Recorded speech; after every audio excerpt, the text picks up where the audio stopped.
Thanks for being here. Subscribe to Cheating Stories Best, so you don't miss new stories. Is high school love more expensive than a 40-year marriage? Today's story with a similar plot. Enjoy it! Did you know that the average high school romance lasts about 3 weeks? Well, Katie Thomas and Greg Hollander broke that record by about 40 years. They met when she was just a freshman and he was a sophomore. From that moment on, they became inseparable. Yes, they had that true, mythical love that seems to have stood the test of time and remained pure. I have to tell you that Kat and I were married for about 30 of those years, and I thought we were really happy. Our marriage was satisfying, and when Kathy gave birth to our daughter, Joan, it brought us even closer. In general, during those years, I was a contented person. Let me introduce someone to bring you up to speed on this hot story. As for me, I am Thomas Marsh, and Katie is my loving wife for about the last 30 years. As I mentioned earlier, Kat and Greg dated throughout high school, and yes, she did lose her virginity to Greg. We know that all high school romances end eventually, only in this case, it was more like a temporary break. Since Greg was a year older than Katie in school, he decided to make a lot of money after high school so he could marry Katie. That's what my wife says, and she said it often throughout our marriage. Anyway, after graduating from high school, Greg went to work on a pipeline in Alaska with his uncle, and that's where the trouble started. It appears that Greg stopped writing shortly after landing there, leaving Kat alone during her senior year. She eventually started dating some guy named Sam or Simpson or something, but it wasn't serious since her heart still belonged to her one and only, Greg. Kat waited like an obedient friend, but Greg was absent and not very sociable. Apparently, Greg really enjoyed working on the pipeline and began a rather nomadic life. Believing that his dear Kathy was still waiting for him to be rich and embrace her upon his return. Well, that certainly didn't happen. The reality of life is that everything goes on as usual, and nothing ever stays the same. This was true for Katie when she went to college, got her degree, and met me at a party when she was 24. I was a little older than her at 29, but we made a good couple. I fell in love with her the moment I met her and thought she did the same to me. Our marriage was quite normal, and the only hiccup during our relationship was that 2 days before our wedding ceremony, a letter arrived from Greg. Just like the prodigal son, he was finally returning home and wanted her to meet him. Thank God that Kat's mother dissuaded her from returning to him, saying that she had a new life waiting for her and she shouldn't waste her time on that, as she called him. After several intense emotional moments, during which I worried that she was actually going to call off the wedding, Kat finally went through with the ceremony, becoming my wife, Mrs. Katya Marsh. When Greg finally showed up, it was too late, as Kat and I were already on our honeymoon. Greg, in a fit of despondency, apparently enlisted in the Marines. After our honeymoon, we settled into our new lives, Kat as a nurse and me as an insurance adjuster for a large insurance company. The job is certainly not glamorous, but it is stable and pays the bills. My marriage was strong, but there was just one tiny hiccup that kept repeating itself. Greg began texting Katie, and she happily responded to him. When I asked her if this was necessary, she became indignant and said, "Oh, Tom, don't be jealous. He's an old friend of mine who's single and in the Marines, and I'm just writing to keep his spirits up." Well, I can't plead ignorance since I knew that he wrote to her regularly, and I also knew that she wrote back to him regularly.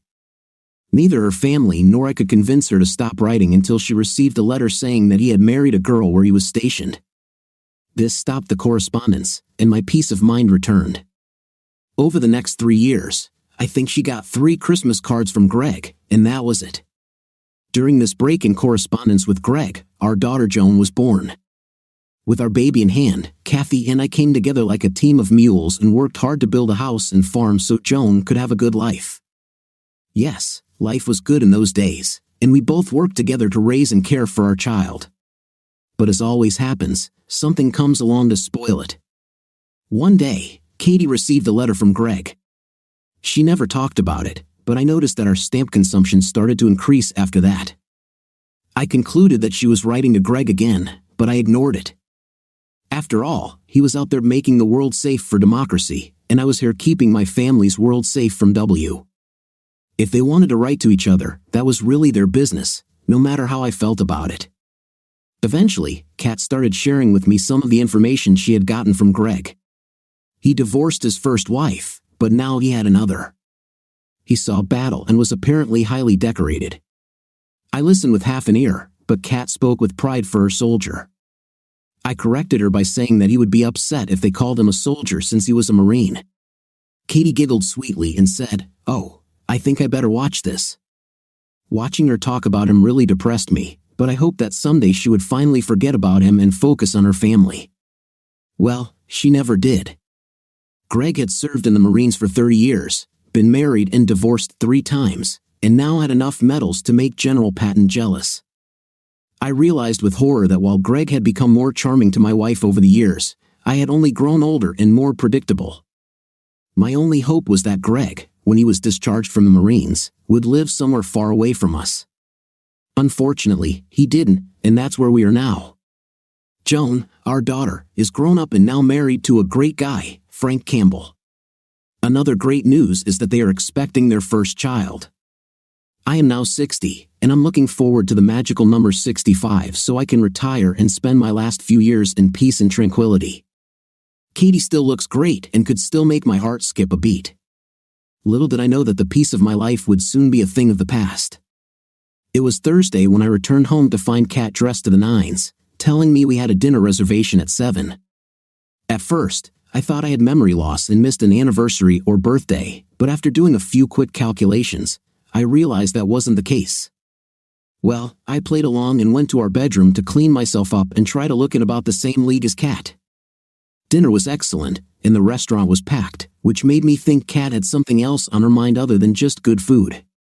Towards the end of our meal, I looked at her and stated, "Okay, now you can drop the bomb.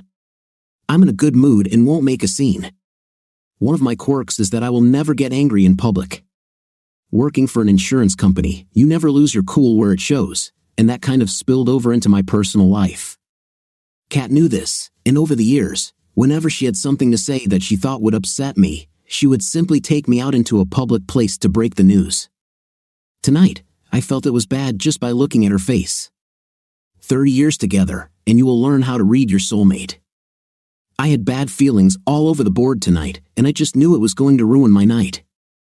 Finally, with trepidation, she delivered the bad news. "Tom, I think you should know that Greg is back." I suddenly felt nauseous, but I was sure that it was not the quality of the food I had just eaten. I stared at her for a few moments, waiting for the other shoe to drop, but Kat just looked at me thoughtfully. Finally, I broke the awkward silence. "When you say back, do you mean on vacation?" She shook her head from side to side and said very quietly, "No, Tom, he's not on vacation. He was discharged from the Marines and bought a house 2 streets away from us." With that, my panic level began to rise, and I quickly interjected, "And he's going to live there with his, what, 3rd wife?" And again, she said quietly, "No, he got divorced again, but this time he had to lose part of his pension because of her." I tried to suppress my anger, but I couldn't and said, "Crap," a bit too loud. Some of the visitors sitting next to us looked at me in surprise. My swearing wasn't because Greg had lost part of his pension to his ex, but because he'd moved closer to us, and I needed to know his motivation for doing so. I became more active. "Katie, you haven't met Greg, have you?" The expression on her face succinctly answered my question. She didn't even answer when I asked her my next question, "When and how, Katie?" She also looked a little depressed when she answered, "Yesterday, he stopped by our house to tell me that we are now neighbors." My heart was beating like crazy, and I continued the interrogation, very afraid of what I might find out. "Did you sleep with him, Kat?" Once again, her face spoke volumes before she blurted out, "I did it, Tom, but it's not what you think." I looked deep into her eyes and almost growled, "I think, Kat, that my faithful wife slept with someone other than her husband. Now explain to me why this is not what I think it is." "I did it because he needed me, Tom. When he came up to me, he looked so lost. He's going through some anxiety or something about a divorce, and he needed me badly. So, I tried to help him. I love you, Tom, but I realize I still love Greg too." Well, that's it. My wife slept with Greg, and he used PTSD and divorce as his ticket back into Kat's heart and into her bedroom. I looked her straight in the eyes and spoke as decisively as I had ever spoken to her in our entire marriage. Okay, Kat, the damage is done. We can get through this and get our lives back, but you can never sleep with him again. Do you understand me? She looked at me with tears in her eyes and said quietly but decisively, I can't promise that, Tom. I love him, and he needs me even more than you. I was shocked to hear these words from her lips, but was aware of the fact that a public restaurant is not the place to air our dirty laundry. I called the waiter and asked for the bill. 10 minutes later, we were in the car and heading home. When I pressed it again, Kat, how can you sleep with him knowing that you have a husband? Have you forgotten those vows we made together almost 30 years ago? Do you remember the part about abandoning all others? Now she began to cry openly, and between sobs, blurted out, I'm sorry, Tom, but he needs me, and we found each other again. I can't bear the thought of losing him or you. I was stumped as to what I could do or say that would make her give him up. With a hint of anger in my voice, I said loudly, well then, what do you suggest? Do we alternate days off? He gets you for New Year's, and I get you for Christmas? Stop it, Kat. You can't have two men. She stopped sniffling and looked at me with a strange expression on her face. How about a vacation, Tom? Now it was my time to be embarrassed. What the hell are you talking about, Kat? She moved on to another topic. Listen, Tom, remember about 18 years ago when you took a year off to go back to school and get your master's degree? Well, you took it, did what needed to be done, and then returned to your previous position, and everything was fine. I shook my head irritably. Kat, how can you equate me getting a degree that benefited the company and my family with your involvement with this? That only benefits the two of you. At this point, I pulled into my driveway and turned off the engine. Kat reached out and lovingly touched my face, saying, please, Tom. I missed my last year of high school with Greg, and if I had had that year, we might not be facing the situation we are in tonight. Give me this year, and you and I will get rid of Greg. I promise you that I will be the best wife I can be to you. I need this time, Tom, please. I was sad, hurt, shocked, and depressed. I wanted to take Katie's neck with my hands and press until her eyes went dark. But then I remembered all these stories about prison and how cuckolded husbands lose their freedom and property after turning it all over in my heat. I said, okay, Kat, if this is what you want, you just go and do what you like. But, and this is a big but, don't ask me to sanction this. And just to be clear, I don't want to see or hear from you in any capacity for the entire year. Is it clear? And know that in a year, you may have no one to return to. I hoped that the draconian parameters I had put in place for her vacation might just dampen her enthusiasm, but it was no use. She didn't seem to hear a word I said after okay. She reached out and kissed me on the cheek, saying only, okay, thank you, Tom. You will see, you won't regret it. I shook my head and said, it's too late. I already regret it. That night, she wanted to make love to me, but I just ignored her. The thought of her with Greg made me feel sick, and I didn't want to be physically intimate with her. As we were getting ready for bed, I grabbed a pillow and told her I was sleeping in the guest room.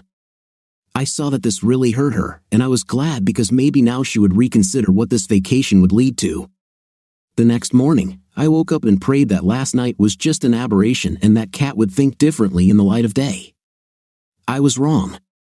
Wrong when I walked into the kitchen. She was preparing breakfast and looked like she had just won the lottery. She smiled at me and pointed to the calendar hanging on her wall. I couldn't help but notice that today's date, June 6th, was surrounded by a thick black line. I sat at the table and thought about the irony of this date. In 1944, thousands of soldiers and sailors sought to free Europe from a tyrant. Today, I lost my wife to another oppressor. Kat was almost dizzy when she brought me breakfast. Placing it in front of me, she said, I know that you're worried, my love, but in a year from today, I will return to you and will be only yours. I really need this time to think about everything and get it out of my head, and I promise you that you won't regret it. She smiled contentedly at me. When she spoke again, I called Greg this morning while you were still sleeping and told him all about how you gave me permission to go on vacation, and he would pick me up in an hour. My heart sank with every word she said, but I had to give her another chance. Kat, you don't have to do this, and I wish you would think more before you do this stupid thing. You cannot be sure that in 1 year you will cope with this clown. You just need to get him out of your head and work on getting our marriage back on track. I ask you not to risk destroying us." She smiled at me as if I were a fool and said kindly, "Tom, I know how much you love me. By giving me this time, trust me, I know what I'm doing, and I will come back eventually, and our marriage will be even stronger. Now I need to finish packing, honey, so finish your breakfast." And just like that, she walked out of the kitchen. For all intents and purposes of our marriage too, I finished eating, even though my food had no taste, and got up to get dressed. Walking into our bedroom, I noticed that Kat had 3 large suitcases filled with her clothes and toiletries. She smiled at me and said tenderly, "I think I have everything I need. Please take these bags to the porch for Greg." I looked at her blankly before answering, "No." Her face seemed to lengthen as she was shocked by my answer. I followed with my negative answer, "Listen, if you're hell-bent on ruining 30 years of marriage, you and he can take your bags together. There is no way I will help you get into this stupid bed. Is it clear?" Kat looked like she was about to cry before she answered irritably, "He's not a. Greg is a wonderful man and hero who served our country. This is more than you've ever done." I turned away, muttering, "Yes, he received medals, 3 meals a day, and traveled the world, while I had to spend 5 days a week at work to provide for you and our daughter. I think you're right, it didn't mean anything." Katie lugged all her luggage down the stairs to the driveway and gave me dirty looks with every bag she took. A few minutes later, a car pulled up to our house, and a man who I can only assume was named Greg got out and started loading her things from our porch. Katie shouted to him that she would be right there and then returned to the house to say goodbye to me. We awkwardly stood facing each other, and I was the first to break the silence. "If you're really going to do this stupid thing, remember the ground rules. I don't want to see you or talk to you for this entire year." I think it was really starting to sink in what it might mean in her fevered brain as she meekly replied, "I understand, Tom, but everything will work out, you'll see. Remember that you agreed to give me a year." She waited for me to say something, but I remained silent. Finally, with a more confused expression on her face, she said quietly, "I really love you." She leaned in to kiss me on the lips, but I turned away at the last second, so she just touched my cheek. I quickly said, "I can't kiss you knowing that you're going to him." She started crying and then ran out of the house and straight into his arms. Standing at the front door, I watched her kiss him deeply, and rage rose from the depths of my soul. 2 minutes later, my driveway was as empty as my heart, and I truly realized that my wife was now another man's woman. I called into work sick that morning and immediately went to the hardware store to get new locks. I worked all morning changing the locks on the house and changing the security codes on the alarm system. The good news was that it kept me occupied and distracted from thinking about Katie, but when I finished, the sadness returned like a wave crashing on the shore. Then I did what any man would do. I turned off our home phone and started getting super drunk. The drinking session I was on was actually more of a search for relief from the pain I was feeling over losing Kat, but it was a failure. My battle with the bottle continued until Sunday morning. At this point, I ran out of booze, which was good because I felt like I was going to die physically, spiritually, and mentally. I went to bed and fell into a deep sleep, only to be awakened by a knock somewhere in the house. I slowly woke up and stumbled along, trying to find the sound, which turned out to be my daughter Joan knocking on the front door. When I let her in, she looked shocked by my condition and the smell of alcohol that hung throughout the house. Her first words were, "What the hell is going on, Dad?" I tried to concentrate. The sound of hammers in my skull was disturbing me, but I managed to croak, "What do you mean?" She looked at me as if I had grown a second head. She grabbed me and headed to the kitchen. "You need some coffee and food, Dad, and then you can explain to me what caused all this, and how." Later, with food in my belly and coffee in my hand, I told her everything I knew about her mother and Greg. To say she was shocked would be an understatement. "Dad, let me make this clear. Does she want to take a year off from your marriage to reunite with her old high school boyfriend and let the romance run its course?" I nodded and replied, "Yes, something like that." Her next words were the same ones I had been asking myself since Friday. "What are you going to do, Dad?" I looked at her, and the words seemed to fall from my lips. Tomorrow, I'll get sick again and go to the lake. She looked sad and began to say, I can't believe Mom would do something like that. Maybe it's a mental disorder. I looked at her with a blank face and answered, Drill, I have no idea, Joni.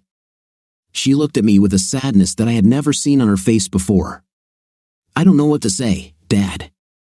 I want to tell you to think about it, but honestly, this sounds like your best option. Joan stayed with me for a few more hours and prepared dinner for me to eat later. As she left, she kissed me and told me again how sorry she was. When she left, I asked, Why did you even show up here today? She looked into my eyes. Mom called and asked me to come and check on you, but she didn't tell me why or where she was. I nodded as if I understood. Okay, thank you, and drive carefully, honey. I got really sick on Monday and also met with a lawyer. I was right in my judgment when I confronted Katie.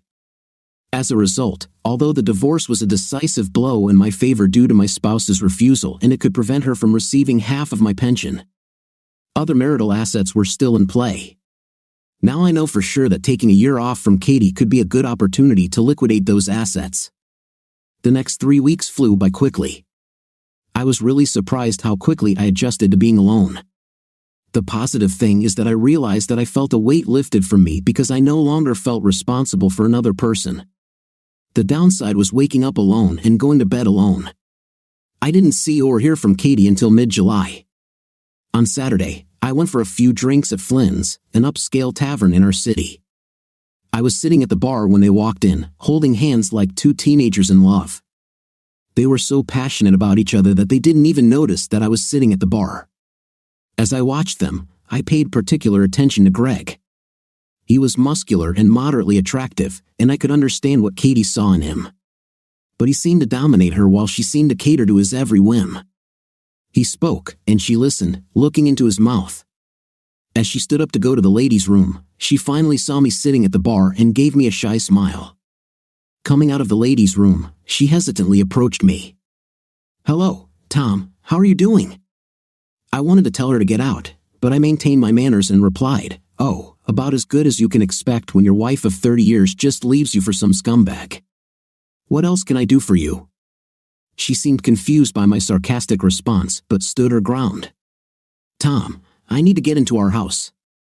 I left some personal items there, and when I tried to come in the other day, my key didn't work. I continued to smile and answered in a friendly tone, Well, Kat, you shouldn't have been surprised that your key doesn't work in my house since you don't live there anymore. She just stood there and looked at me with a confused expression on her face before I spoke again. I think you better get back to your boyfriend before he gets worried. I saw tears well up in her eyes as she turned and walked away, and I went back to more important matters, which was finishing my drink. 2 minutes later, I felt a rough hand on my shoulder as I was spun around in my chair to greet a very annoyed Greg. Hey, you made my woman cry, and I don't like it. I felt like he was getting ready to hit me, and my heart began to pound as I realized that this guy could probably kill me before any help arrived.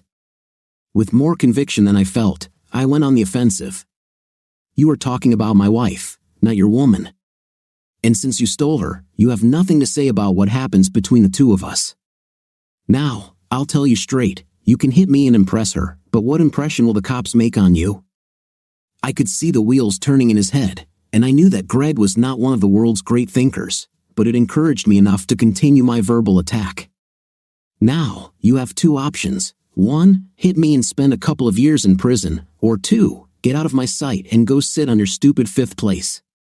My heart was pounding wildly in my chest, and some part of my brain was screaming, Why did you resist him? He will kill you.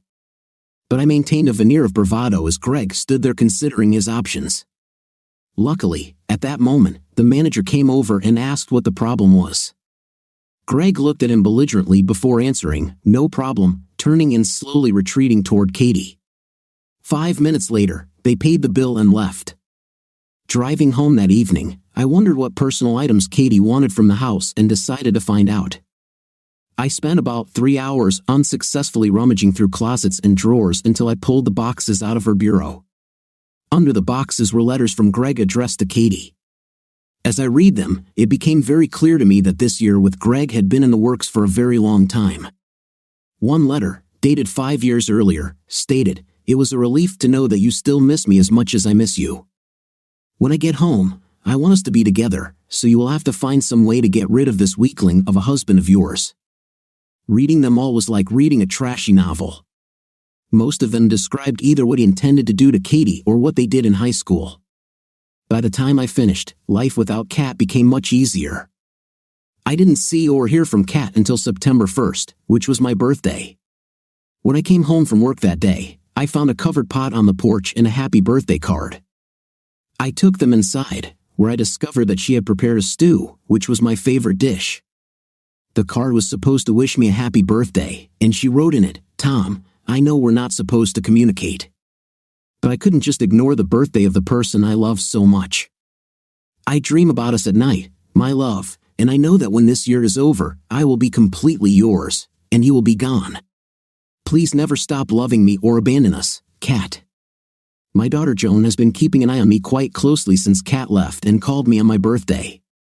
After some small talk, she finally gave the real reason for the call.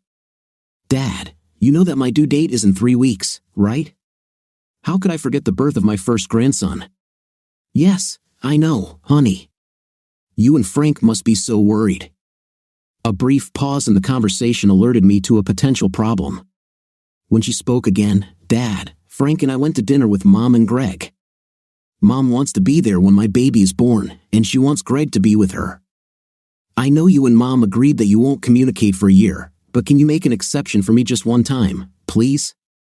I was a little taken aback to learn that Joan and her husband had dinner with these two, but I wouldn't spoil the birth of her first child. "Okay, Joan, she can come and bring him with her if she needs to." Joan immediately corrected me, "Dad, stop calling him names. He's actually not such a bad guy, and he makes Mom really happy." I haven't seen her in such euphoria for many years now. I was stunned, and then I felt a wave of anger wash over me as I spat out, "Your grandmother called him many years ago. Nothing has changed since then. And wow, first, you're all having lunch together, and now you're defending him. I don't know what he has in store, but I'd love to bottle it. Soon he will take my entire family away from me. Just out of curiosity, where are you going to start calling him Dad?" She spoke quickly, and I heard regret in her voice. "Dad, I'm so sorry. I didn't mean for it to sound like that. I can imagine how you feel, and I'm truly sorry." I interrupted her apology and said coldly, "It's okay. Forget about it. Listen, I have something in the oven that I need to take care of. Behave yourself." She said she loved me and hung up. It was probably then that I realized that my life would never be the same and that it was time to start resisting. First, start liquidating my assets to lower my net worth. Secondly, get rid of my fear and start returning to the world again. The next few days were stressful for me. First, I received some advice from my lawyer about what I could do with my assets legally. Then I got a little self-defense insurance in the form of a stun gun. I decided that the next time Greg attacked me, I wouldn't be able to talk my way out of it. Third, I booked a trip to Vegas in October, and fourthly, I went online to find a woman my age who wants a good man for a stable long-term relationship. As for my assets, I could spend them or give them away. Since my wife does not live with me, it seems to be up to me how to distribute our assets. The reason I found this interesting is that it gave me quite a lot of leeway in what my future plans would be.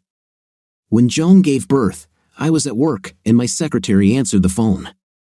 The call came from her husband Frank, who was overjoyed to tell me that I now had a grandson. I congratulated him and said that I would come. Now when I arrived at the hospital, I found out which room Joan was in and went straight there. As I approached the door, I overheard her talking to Katie. "Mom, what you and Dad are doing is incredibly pointless. Do you really want to lose him to Greg?" Kat's voice was soothing. "Don't worry, Joan. I'm not going to lose your father. He loves me too much to ever let me go. Plus, what I have now with Greg is amazing. It's hard for me to describe, but every day is the same as high school, only better. Now that we can sleep together, he treats me like I'm his princess, and he curls my toes every night. I have never had such a wonderful night in my life. I will truly miss this when I return to your father." Joan's voice sounded disgusted. "Mom, I don't want to hear about your nightlife with Greg. I admit he's an amazing guy, and you two seem so well suited to each other, but I want my child to have grandparents who are together and not divorced or fighting.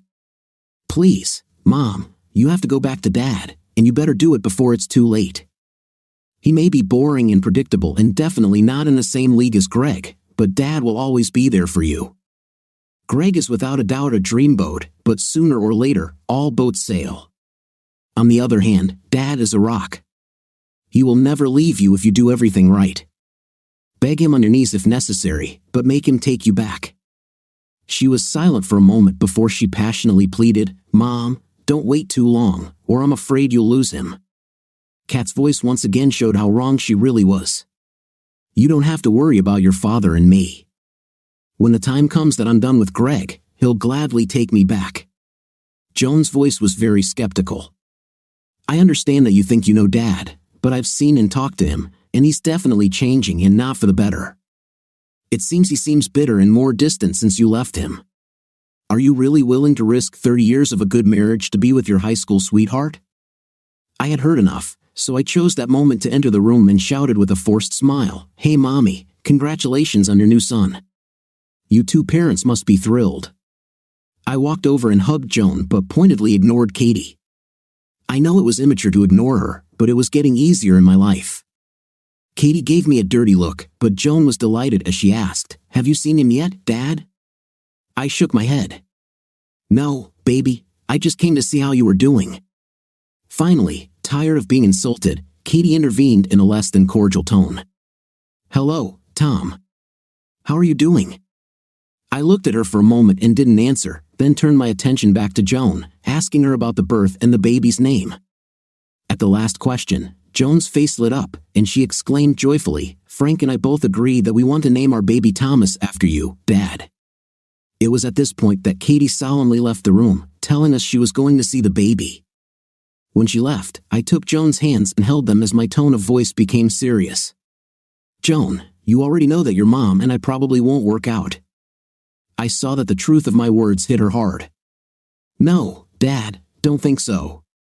She will soon come to her senses and be home again. I felt my eyes mist as I continued, Baby, I now understand that I was never enough for your mother. I think something will happen soon. Shock and disbelief showed on her face. What? I smiled sadly. In the near future, I'm going to start divorce proceedings after I put things in order a little. She was in tears when she answered, Oh, Dad. I told Mom that she should beg you to come back, but it's actually too late, isn't it? I nodded in agreement. Yes, I won't be able to take her back. The memories of her deception would be too much for me. But please don't tell her anything yet, okay? She nodded and pulled me towards her for a kiss. We talked for a few more minutes about a myriad of things, but pointedly avoided any mention of my wife or her lover. Finally, I told her I would be back tomorrow and left her to look at the baby. I found my way to the children's ward and found my grandson there among numerous babies. I was in awe of how small and precious he was, and I realized it was beautiful.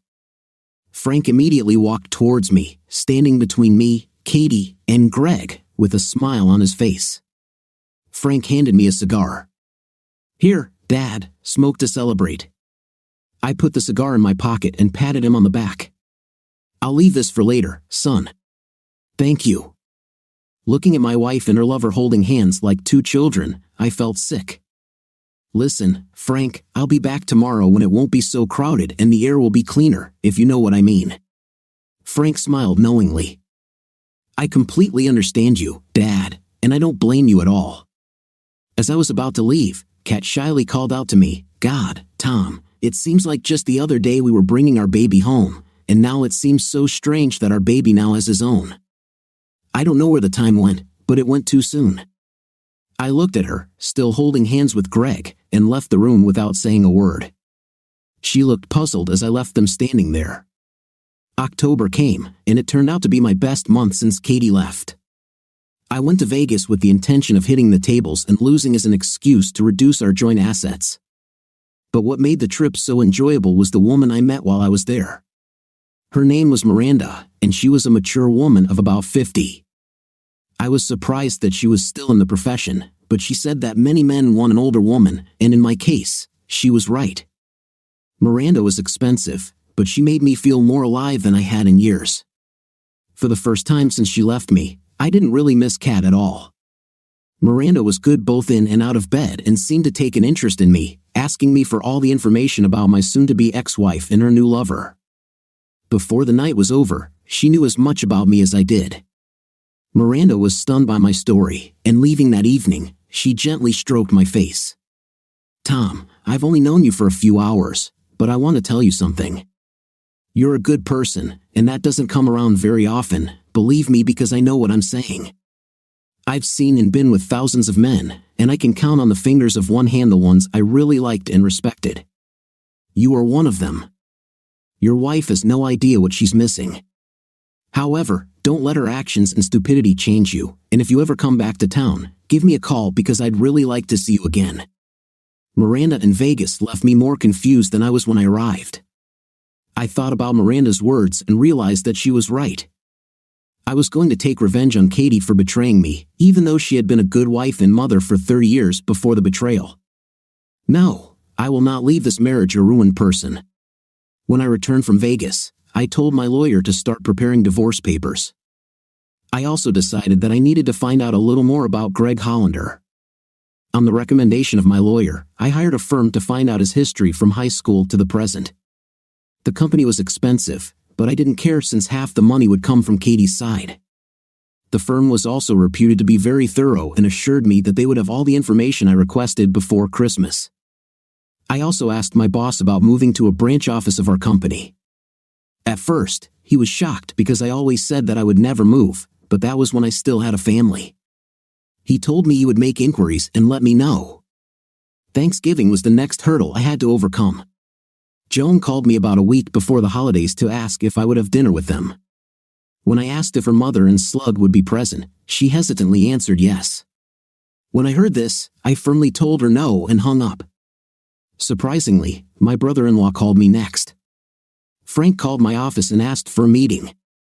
We agreed on a time and met at a bar in the city center that was convenient for both of us for a quiet drink. The evening we met, I saw that he was excited. After our preliminary greeting, I ordered 2 double Scotch tapes. I sensed that something was bothering my son-in-law, so I sat back and listened to Frank tell me what was going on with my wife and daughter. "Dad, you won't believe it, but they are both crazy about him. All you can hear is Greg this and Greg that.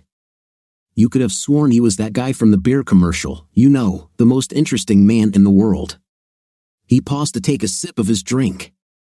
I was surprised to think that he would come here tonight to persuade me to come to Thanksgiving. I needed to know, so I asked, "Do I understand correctly, Frank, that you don't like Mr. Hollander?" Frank looked at me with anger written all over his face. "Dad, this man is arrogant, self-centered, selfish, and a lot of worse words. He's so in love with himself that for the life of me, I can't see where he has anything left for Katie." Realizing what he had just said, his face became dejected, and he quickly retreated. "Sorry, Dad, I didn't mean to be disrespectful." I smiled at him. "Don't worry, son, don't be offended. When did you start calling her Katie instead of Mom?" He looked depressed. "When she left you. Since then, I have never had any respect for her. Now I was wondering, why does it bother you that she left me, if I may ask?" His face burned with anger again. "I'm sure you noticed, in the entire time I was with Joan, that I never talked to you guys about my parents, and I appreciate that you never asked about them. The truth is, my mother cheated on my father. Well, after that, my parents separated, and my father never got over it. He drank himself half to death, and my mother died along with her lover in a car accident. I don't like cheaters, and now that Katie has become one, I really can't stand her anymore.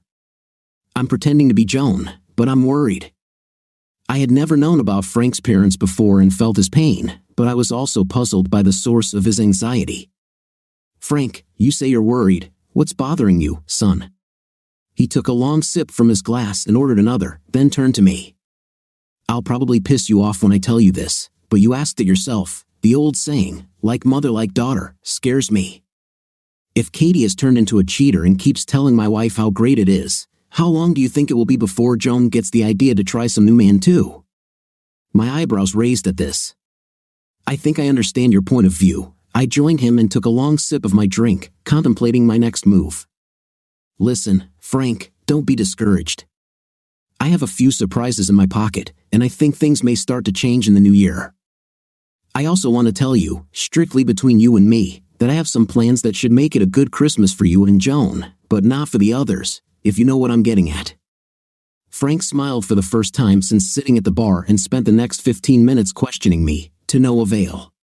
As we ended our meeting, I smiled again. Are you forgetting something, Frank? He looked puzzled. What, Dad? I took him by the shoulder. Shouldn't you try to convince me to be a big boy and come to Thanksgiving?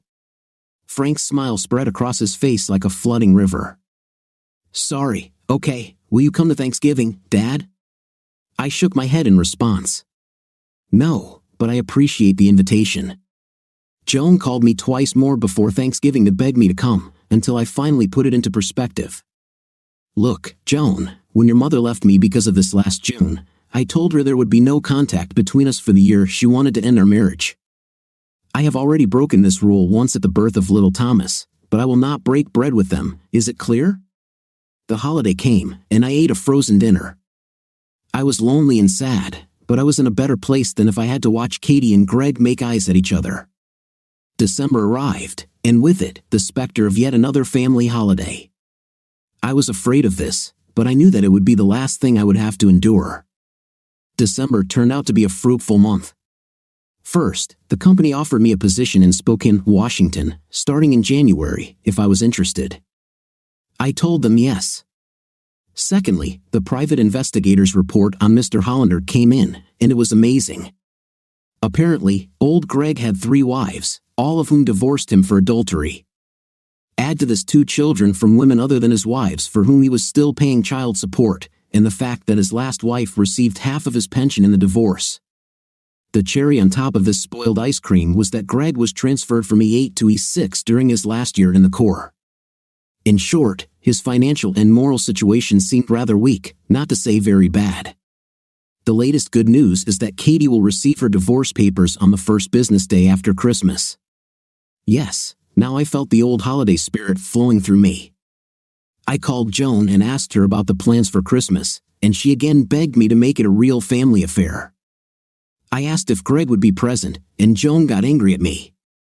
Dad, you better get used to it. He's part of our family now, whether you like it or not. I stopped her abruptly. You're right, I don't like it, but for the sake of the child, I will be there. Joan seemed truly happy as she shouted, Thank you, Dad, this will make everyone so happy. I was pretty sure that wouldn't happen, but who am I to ruin the fun? 2 days later, after returning home from work, the phone rang, and without thinking, I picked up. Hello? The line was awkwardly quiet, and I was about to hang up when a voice finally answered. Tom, it's me, Katie. What happened, Katie? Are you injured? Her voice seemed timid as she spoke. No, I'm fine, Tom, but I wanted to thank you for agreeing to come for Christmas. I know I hurt you, Tom, and I'm starting to realize how much, but I needed to tell you that I'm grateful because in the last 30 years, we've never been apart for a single holiday. I was miserable at Thanksgiving without you, and I've been thinking about us so much lately. I interrupted her trip down memory lane. Well, Katie, I'm glad to hear that you do think about us from time to time, but I should point out that when you started this whole vacation nonsense, I stipulated that there would be no communication between us. I relaxed this rule for one day at Christmas, so I think we should end this conversation now. Goodbye. When I hung up the phone, I felt terrible because I had never spoken to her so harshly in all the 30 years of our life together. But as bad as I felt about what I said, it wasn't as bad as the day she left me. The month dragged by slowly, and I had plenty of free time to do my Christmas shopping. I wanted to make sure I had gifts for everyone for Christmas. I also packed all the things I was going to take with me to my new job and rented a car to drive across the country. I also spoke to a nice woman at my new office who said she had picked out a couple of very nice furnished apartments near the office. The good news was that she was going to show them to me in person when I arrived in Spokane. Yes, everything was going well for me in December. I arrived at Joan and Frank's on Christmas Day to find that Katie and her lover had already gotten there. Joan grabbed me and hugged me tightly as I walked in with a bag of gifts. She made a remark about what a surprise, and then headed back to continue preparing dinner. I just smiled, thinking if only she knew what a surprise this was. Frank shook my hand and took my coat as I quickly asked, "Can I see my grandson?" Frank nodded and told me that he was sleeping in the nursery, but I could stop by. I quietly crept inside and looked at the sleeping figure in front of me. I felt a river of emotion flow through me, knowing that soon I would leave him, but I knew that I could not stay. I felt movement behind me as Katie silently walked over and stood next to me. I sensed the irony that this was where she should have been since June, next to me. Katie looked at me and said in a whisper, "We have a wonderful grandson, Tom." I was filled with sadness as I answered, "Yes, Katie, but who is he going to call Grandpa, me or the idiot, or both?" Katie seemed surprised by the question. "Why are you so stupid? You're the only grandfather this child will ever have, Tom." I muttered quietly, "Let's hope you're right, Katie," and then I left the room. The next few hours were interesting as Frank and I chatted while Joan, Kathy, and Greg seemed to be in their own world. I was disappointed at how quickly my daughter succumbed to Greg's charms. Frank just looked unhappy, but I told him to hang in there as things were going to change tonight. His eyes flashed as he said conspiratorially, "I hope so, Dad. I can't stand that idiot around her anymore. At this rate, he'll soon be playing with Joan." Dinner was served, and although the food was delicious, there was a lack of company again. I didn't feel the need to engage in conversation with either my wife or her lover, and Frank seemed pretty reticent to speak up too. The only one who spoke was Greg as he regaled the women with tales of his courage and perseverance in the face of the enemy. Watching Greg with his fawning fan club made me feel sick. After dinner, Joan brought the baby into their living room, and we all sat around together. I looked at my family, knowing that this would likely be the last time this family scene would play out in my life. Joan seemed happy as she excitedly told Frank to bring gifts when he brought them over. She handed them to her mom, Greg, and me. Katie got a sweater, Greg got a gift card, and I got a tie, useful if boring gifts, just like myself according to my wife and daughter.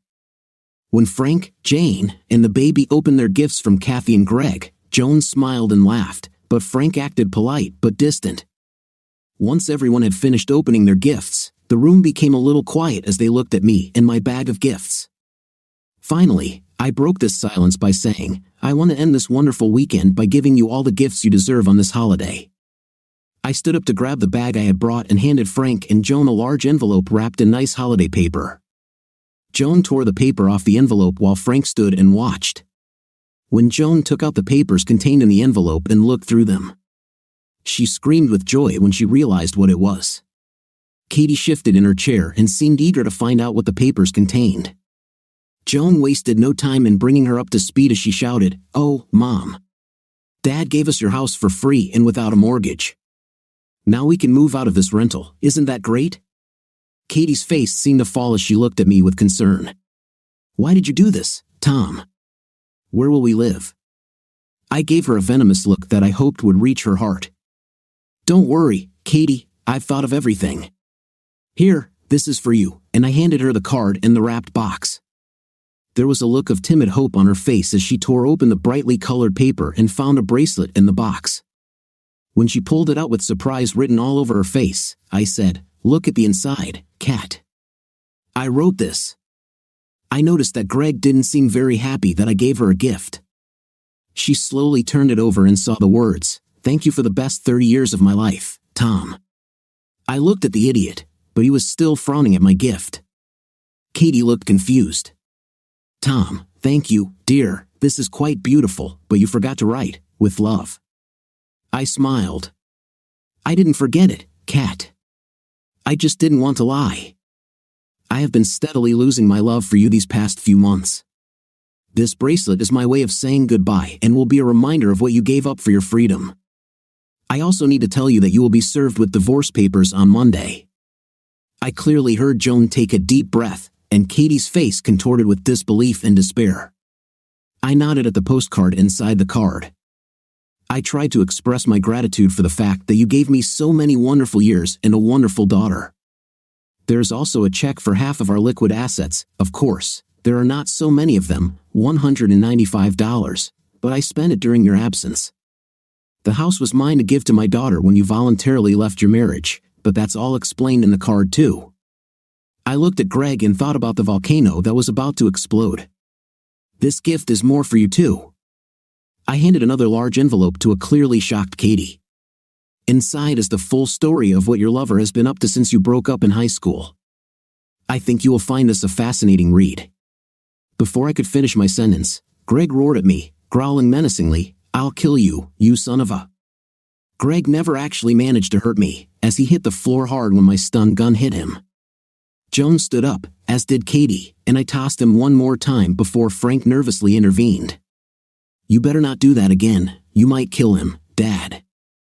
I stood up, looking down at my convulsing nemesis, and then at the two women I loved more than life itself. "I'll leave now, thank you for a wonderful day and for a wonderful life since I won't see you both for quite a long time, most likely never." Both women seemed speechless and stared at me as if they no longer knew who I was. Frank brought my coat and handed it to me with a satisfied smile on his face. Before leaving, I turned once again to my daughter, who for the first time in her life was looking at me with fear in her eyes. "Joan, let this serve as a warning to you. If you go the way your mother did, you will pay the consequences just like she did. You will lose your husband, your home, your possessions, and the love of your life." I walked up to the cradle where little Tom was looking up at me and rubbed his cheek with my finger. "Bye, baby. Maybe we will see each other again someday, but for some reason, I feel that most likely not." Still smiling, I headed towards the door and, turning to the silent room, simply said, "Happy New Year, guys." By the time I got to my car, the woman's shock must have worn off, or maybe they had returned to duty, but I clearly heard one plaintive voice shout, "No, this can't happen to me." As I got in and started the engine, I thought, Vegas was on the way to Spokane, and I wouldn't mind seeing Miranda again. As I was backing out, Frank came outside, smiling and waving at me, and I waved back before heading west to a new life. What do you think of our story today? I don't think the wife is doing well if she thinks it's okay to spend 1 year on vacation with her alleged high school friend. So it's only natural for the husband to react. What's your opinion? Let me know in the comments. See you in the comments.